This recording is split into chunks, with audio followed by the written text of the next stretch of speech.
வணக்கம் ஃப்ரெண்ட்ஸ். பாக்யலட்சுமி சீரியல்ல இன்னும் எபிசோட்ல என்ன நடக்குதுன்னு பார்க்கலாம் வாங்க. பாக்யா வெளிய போனது ராதிகா கிட்ட சண்டை போடுறதுக்காக வர்ற ஈஸ்வரி ராதிகா கிட்ட செம்ம பல்பு வாங்குறாங்க. என்கிட்ட சத்தமா பேசாதீங்கன்னு ராதிகா கத்த அதிர்ந்து போய் பார்த்துட்டு இருக்காங்க ஈஸ்வரி. உங்கள பத்தி உங்க பையனை பத்தி மட்டும்தான் நீங்க யோசிக்கிறீங்க. மத்தவங்கள பத்தி கடுகளவுக்கு கூட நீங்க யோசிக்கிறதே இல்ல. மத்த யாருக்கும் சுயமரியாதையோ தன்மானமோ கொஞ்சம் கூட இருக்கக்கூடாதுன்னு நீங்க நினைக்கிறீங்க. உங்கள சந்தோஷமா வச்சுக்கிறதையே முழு நேர வேலையா இருக்கணும்னு நினைக்கிறீங்க. இதுக்கு பேர் என்ன சுயநலம் தானேன்னு ராதிகா கேக்குறாங்க. வேண்டாம், நீ எல்லாம் மீறி பேசிக்கிட்டு இருக்க அப்படின்னு ஈஸ்வரி சொல்ல, நான் அப்படிதான் பேசுவேன். என்ன பண்ணுவீங்கன்னு ராதிகா கேட்க, ஈஸ்வரி அதிர்ச்சியோட உச்சத்துக்கே போயிடுறாங்க. உங்க அதிகாரம் எல்லாம் என்கிட்ட வேலைக்கு ஆகாது. நீங்க எவ்வளவு சத்தமா பேசுறீங்களோ அதை விட சத்தமா என்னால பேச முடியும். நீங்க என்ன எவ்வளவு மிரட்டுறீங்களோ அதை விட அதிகமா என்னால உங்களை மிரட்ட முடியும் அப்படின்னு ராதிகா சொல்ல, வயசுல பெரியவங்க கிட்ட பேசுற மாதிரியா பேசுற அப்படின்னு ஈஸ்வரி கேட்க, அந்த ஒரே ஒரு காரணத்துக்காக தான் நான் இன்னும் அமைதியா இருக்கேன். தேவையில்லாம என்ன பேச வைக்காதீங்க. பாக்யா கிட்ட மட்டும் இல்ல, என் மனசுல பட்டதை நான் யார்கிட்ட வேணாலும் சொல்லதான் செய்வேன் அப்படின்னு எச்சரிக்கை கொடுக்கற மாதிரி ராதிகா சொல்றாங்க. இதோ பாரு, என்ன பத்தி நீ தப்பா பேசக்கூடாதுங்கிறாங்க ஈஸ்வரி. அப்ப தப்பா நடக்காம இருங்க, நான் பேசாம இருக்கேன் அப்படின்னு சொல்லிக்கிட்டே வாசல பாக்குறாங்க ராதிகா. குரலை மாத்திக்கிட்டு, வா இனியா, என்ன இனியா அப்படின்னு ராதிகா கேட்க சத்தம் கேட்டுச்சு. அதான் என்னன்னு பாக்கலான்னு வந்தேன்னு இனியா சொல்றாங்க. சும்மா நானும் உன் பாட்டியும் பேசிக்கிட்டு இருந்தோம் அப்படின்னு ராதிகா சொல்ல, ஈஸ்வரி அதிர்ச்சியா பாக்குறாங்க. பேசிட்டு இருந்தீங்களா? ஏதோ சண்டை போடுற மாதிரி இருந்துச்சு அப்படின்னு இனியா கேட்க, சண்டையா? நாங்க எதுக்கு சண்டை போட போறோம்? சும்மா பேசிக்கிட்டு இருந்தோம் அப்படின்னு ராதிகா சொல்ல, பாட்டிய ஓரப்பார்வை பாக்குறாங்க இனியா. பெரிய அட்வொகேட் ஏற்பாடு பண்ணியிருந்தேன், அதுக்கு தேங்க்ஸ்னு அத்தை சொல்லிக்கிட்டு இருந்தாங்க. இதுல என்ன இருக்குன்னு நான் சொல்லிக்கிட்டு இருந்தேன். இல்லத்த அப்படின்னு ராதிகா கேட்க, ஈஸ்வரி வெறிச்சு பாத்துட்டு இருக்காங்க. அத்தை நீங்க போங்க, ரூம்ல போய் ரெஸ்ட் எடுங்க, நான் பாத்துக்கிறேன் அப்படின்னு ராதிகா சொல்ல, அடிபட்ட பார்வையோட அங்க இருந்து ஈஸ்வரி வெளியே போறாங்க. இனியா மட்டும் அங்க நின்று இருக்க. உங்க அம்மா ரெஸ்டாரண்ட் கிளம்பிட்டாங்க, உனக்கு ஏதாவது வேணுமா இனியான்னு கேக்குறாங்க ராதிகா. இல்ல இல்ல, எனக்கு எதுவும் வேண்டாம் அப்படிங்கிற இனியாவை அங்க இருந்து போயிட்டு, சரி எவ்வளவு தூரம் தான் போறீங்க பாக்கலான்ற மாதிரி இடுப்புல கைய வச்சுட்டு பாத்துட்டு இருக்காங்க ராதிகா. நைட் ஆகுது. கிச்சன்ல பாக்யா சமைச்சிட்டு இருக்க, தண்ணி குடிச்சிட்டு இருக்காங்க ஈஸ்வரி. சோஃபால உட்கார்ந்துருக்க கோபி மொபைல ராதிகா கிட்ட காட்டி, ராதிகா இது ஓகேவான்னு கேட்டுட்டு இருக்காரு. வாட் அபவுட் திஸ் ஒன்னு கேட்க, இதுவும் நல்லா தான் இருக்கு, ஆனா அதை விட இது நல்லா இருக்குன்னு ராதிகா சொல்றாங்க. என்ன அவங்கிட்ட காட்டுறான்னு யோசிச்சுட்டு இருக்காங்க ஈஸ்வரி. ஆமா, இது என்ன பிரைஸ்ன்னு கேக்குறாங்க ராதிகா. 6400 ரூபாங்கிறாரு கோபி பார்த்துட்டு. அவ்வளவுதானே, வாங்கிடுங்க கோபின்னு ராதிகா சொல்ல, ஷியோர் அப்படின்னு கோபி கேட்க, ஆமான்னு ராதிகா தலையாட்டுறாங்க. சரி அப்படின்னு கோபி ஆர்டர் போட போறாங்க. பாட்டியோட பார்வை ஹால்லயே இருக்கத பாத்துட்டு இருக்காங்க பாக்யா. என்ன வேணாலும் வாங்கட்டும், இவளா காசு கொடுத்து வாங்க போறா? அவன் 6400 ரூபான்னு சொல்றான், இவ அவ்வளவுதானான்னு சொல்றா. பணம் காய்க்கிற மரமா நட்டு வச்சிருக்கான் கோபி, எல்லாம் கோபி பணம். அதான் இவ இப்படி செலவு பண்றான்னு உட்கார்ந்து புலம்பிட்டு இருக்காங்க ஈஸ்வரி. இங்கேயும் அங்கேயும் மாறி மாறி பாக்குற பாக்யா, அத்தை அவங்க வேலை பாக்குறாங்க, சம்பாதிக்கிறாங்க அப்படின்னு பாக்யா சொல்ல, அந்த திமிர்ல தான் ஆடிக்கிட்டு இருக்கா அப்படின்னு ஈஸ்வரி சொல்லிட்டு இருக்கும்போதே, கோபி அப்படின்னு கையில கவரோட சில பேக்ஸ் எடுத்துக்கிட்டு செந்தில் வர்றாரு. ஹாய்டான்னு எழுந்திருக்கிற கோபி, வாடா வான்னு ரொம்ப ஆர்வமா எந்திரிக்க, கூடவே ராதிகாவும் எழுந்து நிக்கிறாங்க. இந்தடா ஃப்ரூட்ஸ் அப்படின்னு ஒரு கவர் அவரு கோபி கையில கொடுக்க, ஏய் என்னடான்னு கோபி அதை வாங்கிக்கிறாரு. ஈஸ்வரி கிச்சன்ல இருந்து வேகமா அங்க வர்றாங்க. பரவாயில்லடா வைடா அப்படின்னு செந்தில் சொல்ல, நல்லா இருக்கீங்களான்னு கேக்குறாங்க ராதிகா. நான் நல்லா இருக்கேன்னு கோபி பக்கத்துல நிக்கிற செந்தில் சொல்ல, அது ஈஸ்வரி அங்க வர்றாங்க. வணக்கம் வணக்கம்ங்கிறாரு அவரு. வணக்கங்கன்னு சொல்ற ஈஸ்வரி உட்காருன்னு சொல்ல, அவங்க ஒரு சேர்ல உட்கார்றாரு செந்தில். பாக்யாவும் அங்க வந்து வாங்கன்னு சொல்ல வணக்கம் சொல்றாரு. என்னப்பா இப்பதான் நம்ம வீட்டுக்கு வழி தெரிஞ்சுதா அப்படின்னு ஈஸ்வரி கேட்க, இல்லம்மா நிறைய வேலை இருந்துச்சு, அதனாலதான் வர முடியலம்மா அப்படின்னு செந்தில் சொல்ல, நல்லா இருக்கீங்களான்னுங்கிறாங்க பாக்யா. நல்லா இருக்கேன்னு அவர் சொல்ல, வீட்டுல எல்லாரும் எப்படி இருக்காங்கன்னு பாக்யா கேக்குறாங்க.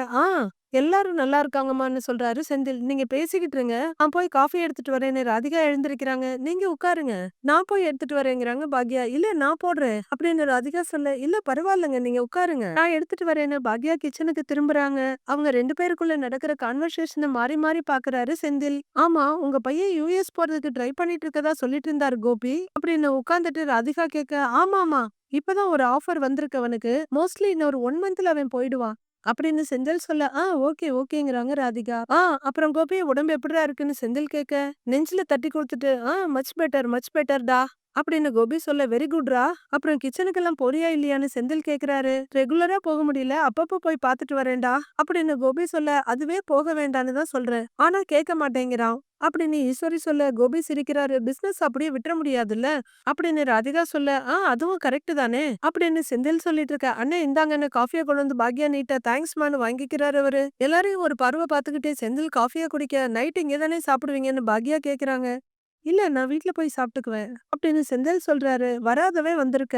இங்கேயே சாப்பிட்டுட்டு போப்பாங்கறாங்க ஈஸ்வரி ஏதோ அவங்களே சமைக்கிற மாரி. இங்கேயே சாப்பிட்டுட்டு போங்களேன்னு ராதிகாவும் சொல்றாங்க. சரி நான் இங்கேயே சாப்பிட்டு போறேன்னு ஒத்துக்கிறாரு செந்தில். நீ இவனுக்கு உடம்பு சரியில்லாம போனப்ப இவன பார்த்தல்ல? அப்படின்னு ஈஸ்வரி கேட்க, ஆமாமா. ஒரு தடவ வந்து பார்த்தேம்மாங்கிறாரு செந்தில். அப்ப இருந்ததுக்கும், இப்ப இருக்கறதுக்கும் ஏதாவது வித்தியாசம் தெரியுதான்னு ஈஸ்வரி கேட்க, ஆ நல்லாவே தெரியுதும்மா. அப்படின்னு செந்தில் சொல்றாரு. எல்லாம் இங்க வந்த சந்தோஷம் தான். இங்க வந்ததுக்கு அப்புறம் தான் கோபி நல்லா இருக்கான். அப்படின்னு ஈஸ்வரி சொல்ல செந்திலுக்கும் ராதிகாவுக்கும் ஒரு மாரி அன்னீசியா இருக்கு. முகத்துல ஒரு தேஜஸ் வந்திருக்கு. பளபளன்னு இருக்கான். கலகலன்னு பேசுறான். ரொம்ப சந்தோஷமா இருக்கான்பா. நம்ம உடம்பு சரியாகறதுக்கு ஆமா மாத்திரை மருந்து மட்டும் சாப்பிட்டா போதாதுப்பா. நம்ம வீடு, நம்ம கூட இருக்க ஆளுங்கன்னு எல்லாமே ரொம்ப முக்கியம். அப்படின்னு ஈஸ்வரி பேசிக்கிட்டே போக செந்தில் ஒரு சமாளிப்பு சிரிப்பு உதட்டுல ஒட்ட வச்சுட்டு உட்கார்ந்துருக்காரு. கோபி அப்படியாங்கிற ஒரு பார்வை பார்த்துட்டு உட்கார்ந்துருக்க. எனக்கும் இதுக்கும் சம்பந்தமே இல்லைன்ற மாதிரி நின்று இருக்காங்க பாக்யா. ராதிகா இவங்க இன்னும் என்னென்னலாம் பேச போறாங்களோ தெரியலன்ற மாதிரி பார்த்துட்டு இருக்காங்க. அவரு காஃபி குடிக்கட்டுமேன்னு பாக்யா அவரை தப்பிக்க வைக்கிறதுக்காக வர குடிக்கட்டுமே அதுக்கு என்ன அதுக்கப்புறம் பேசலாங்கிறாங்க ஈஸ்வரி. நீ குடிப்பாங்கிற ஈஸ்வரி இவன் இங்க இருந்த வரைக்கும் ரொம்ப நல்லா இருந்தான். அப்புறம் போராத நேரம் என்ன ஆரம்பிச்சிருச்சோ எங்கெங்கேயோ போயிட்டு மறுபடியும் இங்க வந்துட்டான். இனிமே இங்கதான் இருப்பான். அப்படின்னு ஈஸ்வரி சொல்ல ராதிகா ஈஸ்வரிய முறைச்சிட்டு இருக்காங்க. கோபி ஏதோ சொல்ல வந்து வாய மூடிக்கிறாரு. ரொம்ப நாள் கழிச்சு வந்திருக்காங்க. அவங்களுக்குள்ள பேசிக்கிறதுக்கு நிறைய விஷயம் இருக்கும். பேசட்டுமே. கோபி உங்க ஃப்ரெண்ட கூட்டிட்டு போய் பேசிட்டு வாங்கன்னு ராதிகா கைய இழுத்து விடுறாங்க கோபிய. அப்படின்னு கோபி சொல்லிட்டு இருக்க. இங்கேயே இருந்து பேசலாமே அப்படின்னு ஈஸ்வரி சொல்லிட்டு இருக்காங்க. கூட்டிட்டு போங்கன்ற மாதிரி கண்ணுல ஜாட காட்டுறாங்க ராதிகா. அம்மா செந்தில் என்ன பார்க்க வரல. முக்கியமான பிசினஸ் விஷயம். அத பத்தி டிஸ்கஸ் பண்ண வந்தா. இல்ல செந்தில்னு கோபி கேட்க, ஆமா ஆமான்னு சமாளிச்சிடுறாரு அந்த நல்ல ஃப்ரெண்டு. வா வா வா வா வெளியே போய் பேசலாம் வா அப்படின்னு செந்தில தள்ளிட்டு வெளியே போற கோபி அப்பாடா தப்பிச்சோன்னு நெஞ்சில கைய வச்சுக்கிறாரு. நான் பேசக்கூடாது. அதனால தானே அவன அனுப்புனேன். அப்படின்னு ஈஸ்வரி கேட்க, பரவாயில்லையே கரெக்ட்டா கண்டுபிடிச்சிட்டீங்க. சூப்பர். அப்படின்னு கிண்டலா சொல்லிட்டு ராதிகா அங்கிருந்து எழுந்து போறாங்க. ராதிகா போனதும் ஈஸ்வரி பாக்யாவும் முறைக்க, நான் என்ன சொன்னேன் என்னைய முறைக்கிறீங்கன்னு பாக்யா கேக்குறாங்க. ஈஸ்வரி முகத்தை திருப்பிக்க பாக்யா அங்க இருந்து போயிடுறாங்க. கோபியும் செந்திலும் சிட் அவுட்ல வந்து உட்கார்ந்துருக்காங்க. டேய் என்னடா என்ன முறைக்கிறன்னு கோபி கேட்க, நிஜமாவே ராதிகா இங்க வந்ததுக்கு பாக்யா ஒன்னும் சொல்லலையா அப்படின்னு அவர் சந்தேகமா கேட்க, இல்லடா வாசல்லையே கேட்டுக்கிட்டே நிக்க வச்சு துரத்தி விட்டுருவான்னு நினைச்சேன். ஆனா ஒண்ணுமே சொல்லலடா. ரொம்ப ஆச்சரியமா இருந்துச்சு. ரொம்ப கேஷுவலா எடுத்துக்கிட்டாடா அப்படின்னு கோபி சொல்ல, ராதிகாவுக்கு எந்த பிரச்சனையும் இல்லையான்னு கேக்குறாரு செந்தில். வரவே மாட்டேன்னு அப்படி புடிவாதம் பிடிச்சாடா. கால்ல விழாத குறைய அவ்வளவு கஷ்டப்பட்டு சம்மதிக்க வச்சு வீட்டுக்கு கூட்டிட்டு வந்தேன்டா. ராதிகா இங்க வந்த உடனே அவ்வளவு பாக்யா மாதிரி அவ்வளவு கேஷுவலா பிஹேவ் பண்றாடா அப்படின்னு கோபியும் ஆச்சரியமா சொல்றாரு. அப்ப அம்மாவுக்கு தான் ராதிகா இங்க வந்தது பிடிக்கல போல இருக்கு அப்படின்னு செந்தில் கேட்க, அம்மாவுக்கு தான்டா. என்ன பண்ண முடியும்? அவங்களுக்கு பெருசா விருப்பம் இல்லடா. ஆனா அவங்களும் முன்ன மாதிரி பெருசா எதுவும் கண்டுக்கிறது இல்ல, ரிப்போர்ட் பண்றது இல்லடா அப்படின்னு கோபி சொல்றாரு. டேய் ராதிகாவும் பாக்யாவும் நல்லா பேசிக்கிறாங்க போல இருக்கு அப்படின்னு செந்தில் சொல்ல, நீ பார்க்கணும் செந்தில். அப்படி பேசிக்கிறாங்க. முன்னாடி அவங்க ஃப்ரெண்ட்ஸா இருந்தாங்கல்ல. அந்த அளவுக்கு ஜாலியா பேசுறாங்க, பழகுறாங்க. பார்க்கறதுக்கு எனக்கே ரொம்ப ஆச்சரியமாவும் இருக்கு, சந்தோஷமாவும் இருக்கு அப்படின்னு கோபி சொல்ல, அப்படியான்ற மாதிரி ஆச்சரியமா கேக்குறாரு செந்தில். பாக்யாவை நான் இப்பதான்டா க்ளோஸா உன்னிப்பா கவனிக்கிறேன்டா. முன்னாடி இருந்த பாக்யா மாதிரி இல்லடா. ரொம்ப ரொம்ப ஸ்மார்ட்டா இருக்காடா இப்போ. எந்த ஒரு விஷயமா இருக்கட்டும், அதை டீல் பண்றதாகட்டும் அப்படி டிசைட் பண்றாடா. பெர்ஃபெக்ட்டா நடக்குறா. எல்லாமே பிரமாதம்டா அப்படின்னு கோபியும் செந்திலும் மாறி மாறி பேசிட்டு இருக்கத ஃபுல்லா அந்த பக்கம் ஓரமா நின்னு கேட்டுட்டு இருக்காங்க ராதிகா.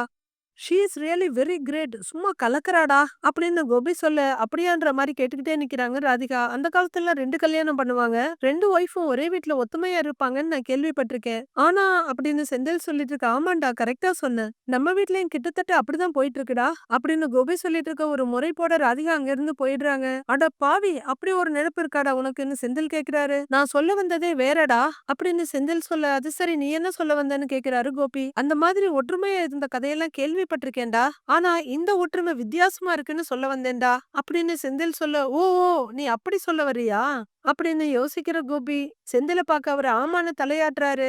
பொதுவாவே எல்லாருக்கும் அவங்க உடம்புக்கு எதுவும் ஆகக்கூடாது, ஹெல்த்தியா இருக்கணும் அப்படின்னு தான் ஆசைப்படுவாங்க. ஆனா நான் இந்த ஹார்ட் அட்டாக் வந்ததுக்கு ரொம்ப சந்தோஷப்படுறேன்டா. அதனாலதான் பாக்யாவோட நல்ல மனச கிட்ட இருந்து புரிஞ்சுக்க முடியுதுடா. அது மட்டும் இல்லடா செந்தில், செழியன், இனியா எல்லாரும் என் மேல எவ்வளவு பாசம் வச்சிருக்காங்கன்னு நேரடியா பார்க்க முடியுதுடா. ராதிகா எனக்காக எவ்வளவோ விட்டு கொடுக்கறத நான் நேரடியா பாக்குறேன்டா. நல்லா புரிஞ்சிட்டு இருக்கேன்டா. ஹார்ட் அட்டாக் வந்ததுனால வாழ்க்கை எனக்கு ஒரு நல்ல பாடத்தை கத்து கொடுத்துருக்குடா அப்படின்னு கோபி சொல்ல, அப்ப எல்லாருமே இப்படி ஒரே மாதிரி ஒரே வீட்ல இருக்கிறதா முடிவு பண்ணிட்டீங்களா அப்படின்னு செந்தில் கேட்க, இந்த வீட்லயே எல்லாரும் ஒண்ணா இருந்தா சம்பந்தப்பட்டவங்க எல்லாரும் சந்தோஷமா இருப்பாங்கன்னு நான் ஆசைப்படுறேன்டா. ஆனா யாருக்கு தெரியும்டா? அவன் போட்ட பிளான். இருக்கட்டும். போற வரலும் போகட்டும். இருக்கிற வரலும் அனுபவிச்சுட்டு போவோம் அப்படிங்கிறாரு கோபி. எல்லாம் நல்லதா தான் நடக்கும். கவலைப்படாதுன்னு அவரோட தோள்ல தட்டுறாரு செந்தில். பாக்யா கிச்சன்ல ஏதோ வேலை பார்த்துட்டு இருக்க ஈஸ்வரி அங்க இருக்க சேர்ல உட்கார்ந்துருக்காங்க. கோபி உள்ளார வந்து உட்கார, அப்பவே உன் ஃப்ரெண்ட வழி அனுப்ப போன, இப்பதான் வர்றியான்னு ஈஸ்வரி கேக்குறாங்க. பாவம்மா செந்தில், எனக்கு உடம்பு சரியில்லாம போனதுக்கு அவன் ரொம்ப வருத்தப்பட்டாமா. நம்ம வீட்டு வாசல்ல நின்னு 1/2 மணி நேரம் வருத்தப்பட்டு பேசிட்டு போனாமா. அப்படின்னு கோபி பேசிட்டு இருக்கப்பவே ஒரு கப் காஃபிய கொண்டு வந்து ஈஸ்வரிட்ட குடுக்குறாங்க. இந்தாங்கன்னு பாக்யா. அம்மா என்னம்மா இந்த நேரத்துல காஃபி சாப்பிடுறீங்க? அப்படின்னு கோபி கேட்க, எனக்கு கொஞ்சம் தலைவலிக்கிற மாதிரி இருக்கு அப்படின்னு ஈஸ்வரி சொல்ல, தலைவலி டேப்லெட் ஏதாவது எடுத்துட்டு வரட்டுமா? அப்படின்னு கோபி கேக்குறாரு. இல்ல இல்ல வேண்டாம். ஒரு நாளைக்கு 4, 5 மாத்திரை போடுறேன். இதுல தலைவலிக்கு வேற போட சொல்றியா? காஃபி குடிச்சாலே சரியாயிடும். அப்படிங்கிற ஈஸ்வரி காஃபிய குடிக்க ஆரம்பிக்கிறாங்க. ஹாய் ஹாய் ஹாய் அப்படின்னு எல்லாருக்கும் ஹாய் சொல்லிட்டு எழிலும் அமிர்தாவும் வர்றாங்க.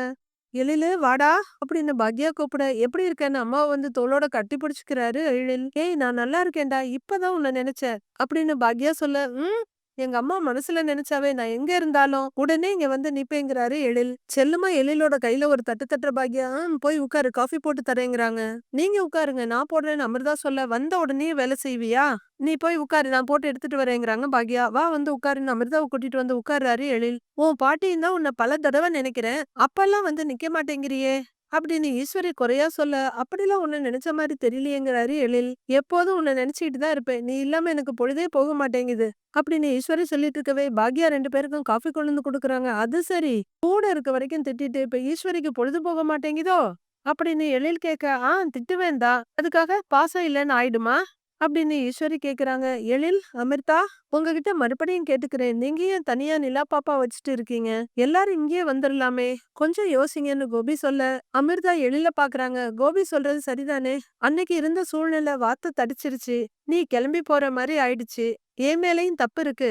இனிமே நான் எதுவுமே சொல்ல மாட்டேன். நீங்க 2 பேரும் வீட்டுக்கு வாங்கன்னு ஈஸ்வரி சொல்றாங்க. எழில அமிர்தா வீட்டுக்கு வரவே மாட்டேன்னு சொல்லலையே. இவன் படம் நல்லபடியா போயிட்டு இருக்கு. அது முடிஞ்சு தியேட்டர்ல ரிலீஸ் ஆகட்டும். அதுக்கப்புறம் எழிலே வீட்டுக்கு வருவான் அப்படின்னு பாக்யா சொல்ல, கோபி ஈஸ்வரியும் பாக்யாவை பாக்குறாங்க.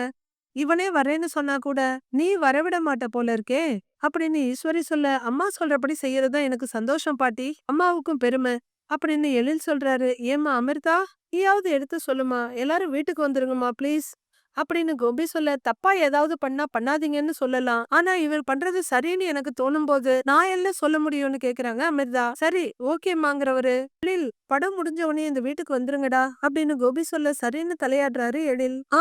ஓகேன்னு தலையாட்டுற கோபி ஈஸ்வரி அங்க இருந்து போயிடுறாங்க.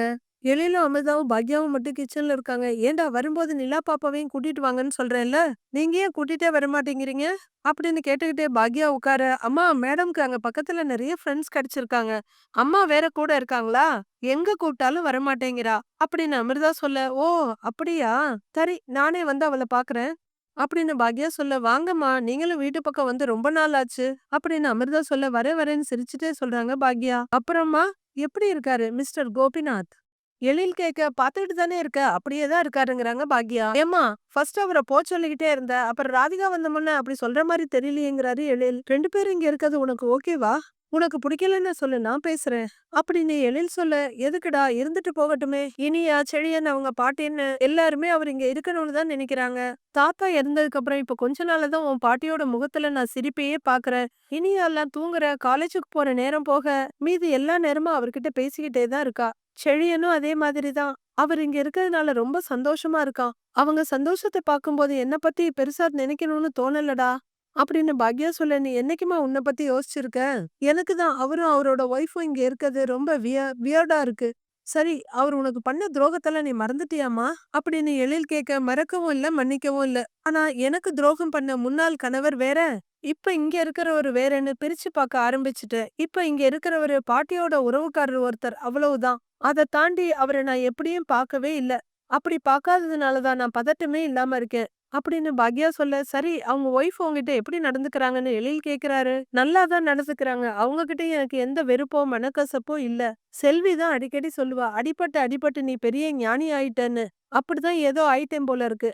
அதான் இப்பெல்லாம் எதுவுமே என் மனச பாதிக்கவே மாட்டேங்குது அப்படின்னு பாக்யா சொல்லிட்டு இருக்க. நீ வேணா நம்ம வீட்டுக்கு வந்துடுறியா அப்படின்னு எழில் கேட்க. நம்ம வீட்ல தானேடா இருக்கேங்கிறாங்க பாக்யா. அம்மா, நாங்க 2 பேர் இருக்க வீட்டுக்கு வரியான்னு கேட்டேம்மா அப்படின்னு எழில் சொல்ல. இங்க இருக்கிறதுல எனக்கு ஒரு பிரச்சனையும் இல்ல. என்னோட கதையை விடு. உன் படம் எப்படி போகுது அத முதல்ல சொல்லு அப்படின்னு பாக்யா சொல்ல. பரிதாபமா அம்மாவை பார்த்துட்டு உட்கார்ந்துருக்காரு எழில். அவரை தட்டி, ஏய், ஷூட்டிங்ல எடுத்த போட்டோ ஏதாவது இருந்தா அத முதல்ல காட்டுடா அப்படின்னு பாக்யா கேட்க. மொபைல் எடுத்து, இது இன்னைக்கு ஸ்பாட்ல எடுத்த போட்டோ. எப்படி இருக்கான் உன் பையன் அப்படின்னு எழில் கேட்க. டேய், செம்ம கெத்தா இருக்கடா. சோ, திருஷ்டி பட்டிருக்கோம் அப்படின்னு போட்டோவுக்காக நெட்டி முறிக்கிறாங்க பாக்யா. அடுத்தடுத்து அவங்க பிக்சரை பார்த்துக்கிட்டு இருக்க ஒவ்வொன்னா காட்டிட்டு இருக்காரு எழில். ரசிச்சிட்டு இருக்காங்க அமிர்தா. ரூம்ல ராதிகா ஸ்டிஃபா உட்கார்ந்துருக்க. பக்கத்துல வந்து உட்கார்ற கோபி. எழில் நம்ம வீட்டுக்கு வந்துட்டு போனது, செந்தில் வந்துட்டு போனது, இதெல்லாம் ரொம்ப நல்லா இருந்துச்சு. ரொம்ப ஹாப்பியா இருக்கேன் அப்படின்னு சொல்ல வேற பக்கம் பார்த்துட்டு இருக்காங்க ராதிகா. ஏய், என்னாச்சு பேபி? ஏன் ஒரு மாதிரி டல்லா இருக்க அப்படின்னு கோபி ஜாலியா கேட்க. வேகமா எழுந்து போய் கதவை லாக் பண்ணிட்டு வர்றாங்க ராதிகா. கோபி உடனே ரொமான்ஸுக்கு மூடுக்கு போய், ராதிகா, டோரெல்லாம் லாக் பண்ற, ரொமான்டிக் மூட்ல இருக்கியான்னு கேக்குறாரு. ஆ, கொலை வெறியில இருக்கேன்னு ராதிகா சொல்ல பதறி போய் எழுந்துச்சிடுறாரு கோபி. கொலை வெறியில இருக்கியா? ஏன், என்னாச்சுன்னு கோபி கேட்க. உங்க மனசுல நீங்க என்ன நினைச்சிட்டு இருக்கீங்க?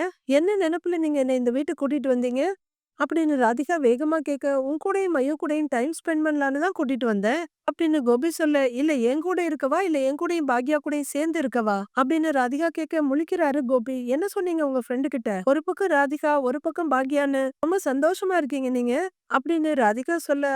அது நான் அங்க பேசிட்டு இருந்தா உனக்கு எப்படி உள்ள கேட்டுச்சு அப்படின்னு கோபி சொல்ல. சும்மா வந்து பார்த்தேன். என்னமோ 2 பொண்டாட்டியோட ஒரே வீட்ல குடும்பம் நடத்துற மாதிரில பேசுறீங்க அப்படின்னு ராதிகா கேட்க. ஐயோ அப்படின்னு சமாளிக்கிறாரு கோபி. அப்படிலாம் பேச உங்களுக்கு அசிங்கமா இல்ல கோபி அப்படின்னு ராதிகா கேட்க. ஐயோ ராதிகா, நான் ஏதோ ஃபன்னா, அவன் ஏதோ கேக்குறான்னு ஏதோ சொல்லிட்டேன் அப்படின்னு கோபி சொல்ல. உங்களுக்கு வேணா அது ஃபன்னா இருக்கலாம், பெருமையா இருக்கலாம். என்ன பத்தி யோசிச்சு பாத்தீங்களா? நீங்க சொன்னது எனக்கு எவ்வளவு அசிங்கமா இருக்கும்னு யோசிச்சு பாத்தீங்களா? உங்க ஃப்ரெண்டு என்ன பத்தி என்ன நினைப்பாருன்னு கொஞ்சமாவது யோசிச்சீங்களா அப்படின்னு ராதிகா கோவப்பட. ராதிகா, இதெல்லாம் நீ நினைச்சு பெருசா கோவப்பட்டதுக்கெல்லாம் ஒண்ணுமே இல்ல ராதிகா அப்படின்னு கோபி சொல்றாரு. உண்மையை சொல்லுங்க. என்ன நோக்கத்துக்காக என்ன இந்த வீட்டுக்கு கூட்டிட்டு வந்தீங்க அப்படின்னு ராதிகா கேட்க. உன் கூட இருக்கணும்னு தாங்கிறாரு கோபி. உண்மையை சொல்லுங்கன்னு சொன்னேன். பாக்கியாவும் நானும் ஒரே வீட்ல சேர்ந்து வாழணும்னு நினைச்சுதானே நீங்க கூட்டிட்டு வந்தீங்க அப்படின்னு ராதிகா ஸ்ட்ரிக்டா கேட்க. ஐயோ, அப்படியெல்லாம் ஒண்ணுமே இல்ல ராதிகா பேபி அப்படின்னு கோபி சொல்ல. திரும்பவும் பாக்யா கூட சேர்ந்துடலான்னு உங்க மனசுல என்ன இருக்கா அப்படின்னு ராதிகா விரல நீட்டி கேட்க. ஐயோ, என்ன ராதிகா, நீ என்னென்னமோ உளறிக்கிட்டு இருக்க அப்படின்னு கோபி சொல்றாரு. இருந்தா சொல்லிடுங்கன்னு ராதிகா சொல்ல. ஐயோ, சத்தியமா இல்லங்கிறாரு கோபி. அப்படி ஒருவேளை உங்களுக்கு ஒரு எண்ணம் வந்து பாக்யாவுக்கும் சம்மதம்னா நான் கிளம்பி போய்கிட்டேனே இருப்பேனே தவிர, நீங்க சொன்ன மாதிரி பாக்யா ஒரு பக்கம், இன்னொரு பக்கம் ராதிகான்லாம் நான் இருக்க மாட்டேன் அப்படின்னு ராதிகா சொல்ல. என் மனசுல அப்படி ஒரு எண்ணம்லாம் இல்ல, நீ மட்டும்தான் இருக்க அப்படின்னு கோபி சொல்றாரு. ச்சே, அருவருப்பா இருக்கு கோபி. நீங்க பேசுனத நான் கேட்டதெல்லாம். எங்க இருந்து உங்களுக்கு இந்த மாதிரி எண்ணம்லாம் வருது? யாராவது இத கேட்டாங்கன்னா என்ன நினைப்பாங்க அப்படின்னு ராதிகா கேட்டுட்டு இருக்கா. அதான் யாரும் கேட்கலன்னு வழிஞ்சிட்டு நிக்கிறாரு கோபி. கத்தாத ராதிகா, அப்படி ஒரு எண்ணம் என் மனசுல என்னைக்குமே இருந்ததில்ல. உனக்கே தெரியும், செந்தில் கிட்ட ஜாலியா ஃபன்னா பேசும்போது அப்படி ஒரு வார்த்தை வந்துருச்சு. நீதான் ஒய்ஃபு, உன்னதான் லவ் பண்ற, என் மனசுல உன்னை தவிர யாருமே இல்ல. கை காமி, கை காமி அப்படின்னு ராதிகாவோட கைய கையில எடுத்து, ப்ராமிஸ், ப்ராமிஸ், ப்ராமிஸ் ராதிகான்னு கோபி சொல்லிட்டு இருக்க. வெடுக்குன்னு கைய புடிங்கிற ராதிகா. நீங்க ஒன்னும் காலேஜ்ல படிக்கிற பையன் கிடையாது, தெரிஞ்சுக்கோங்க. ஃப்ரெண்ட்ஸ் கிட்ட இப்படி எல்லாம் பேசுறதுக்குன்னு ராதிகா சொல்ல. சாரி ராதிகா, தெரியாம பேசிட்டேன், மன்னிச்சுக்கோ அப்படின்னு கோபி வலிஞ்சிட்டு பரிதாபமா நிக்க. கொஞ்சமாவது கூட இருக்கவங்கள பத்தி யோசிங்க. உங்களுக்காக, நீங்க சொன்ன ஒரே ஒரு காரணத்துக்காக தான் நான் இங்க வந்திருக்கேன். அத புரிஞ்சுகிட்டு அதுக்கான மரியாதையை எனக்கு கொடுங்க. சும்மா வாய்க்கு வந்ததெல்லாம் பேசிட்டு இருந்தீங்கன்னா நான் சும்மா இருக்க மாட்டேன், அப்புறம் சொல்லிட்டேன். மனசுல வச்சுக்கோங்க கோபின்னு ராதிகா கதவு பக்கம் போக. ராதிகா, பேபி பேபி பேபின்னு கெஞ்சிட்டு நிக்கிறாரு கோபி.